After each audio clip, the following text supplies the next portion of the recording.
Welcome to this week's OK at Work with myself, Sarah Sawyer, and my colleague Russell Berger from the Offit Kurman Labor and Employment Group.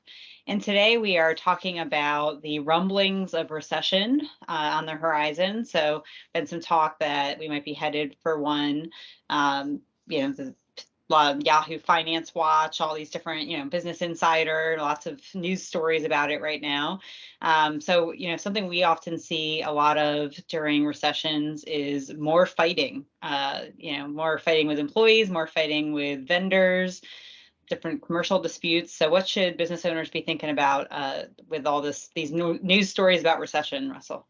Yeah, well, and whether or not we're in a recession or we may find ourselves in one, we'll leave that up to the economists to say. What we know though is that there's been elevated inflation, and that's certainly a change in economic conditions from what the business community has been used to for some time now.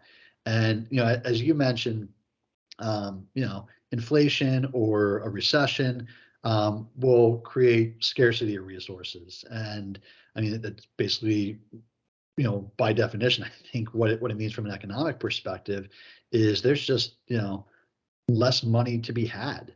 And when there's less money to be had, there's a greater probability of fighting over it.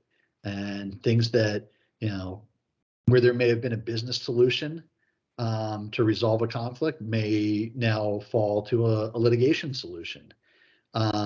So we certainly expect if the economy contracts or finds itself in recession, or just even if inflation continues, to have greater greater numbers of litigation.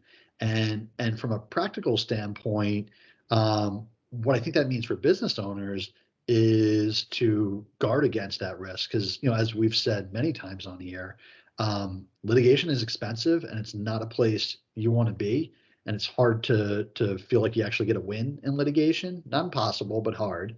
And if you can solve the problem upstream, you're much better off. And as you alluded to, Sarah, that's risk with employees. Obviously, when if you contract and you have to terminate employees, the risk of litigation is at its highest when you terminate someone.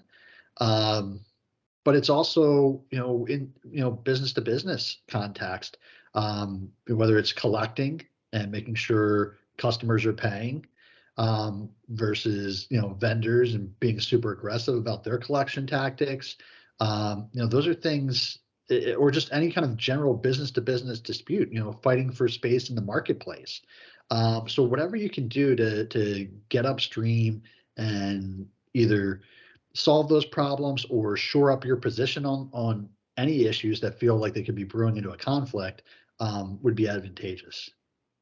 Yeah, and with a lot of those issues, talking about business to business issues, if you're having a fight with a vendor over them delivering something or overpayment or any types of disputes, that can also disrupt your business. Not only just the cost of litigation, but the disruption to getting your product or being able to actually work together with your standard vendors or companies that you're working with, and looking for alternatives and finding backup plans and things like that.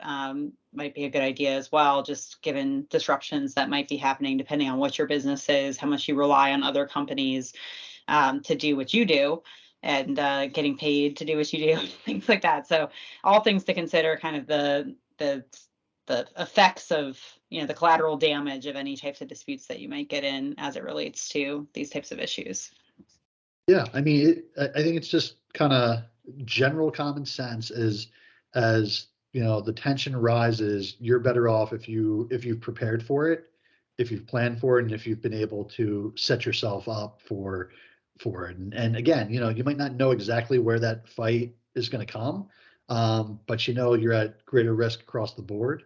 So it's best to prepare on all fronts. So that just from a tactical standpoint, that means tightening up employment policies, auditing your policies, trying to get ahead on collections from folks you need to collect from, um, making sure that your restrictive covenants are in good shape and you're protecting kind of your book of business, whatever that may be.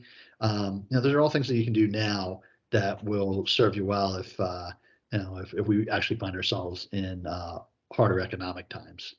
Yeah, and leaving yourself the max amount of flexibility as well. So if you're renegotiating anything right now and there's a little bit of uncertainty, we saw this a lot with the rental market, with offices and things like that coming back from COVID, the renters had a lot of flexibility as it related to renting office space. So, kind of thinking about that, taking flexibility where you can get it. And if there's going to be some uncertainty coming your way, leaving yourself flexibility while locking others in that you rely on is the dream if you can. So, well, thank you, Russell, and we'll see you next time. Thanks, Sarah.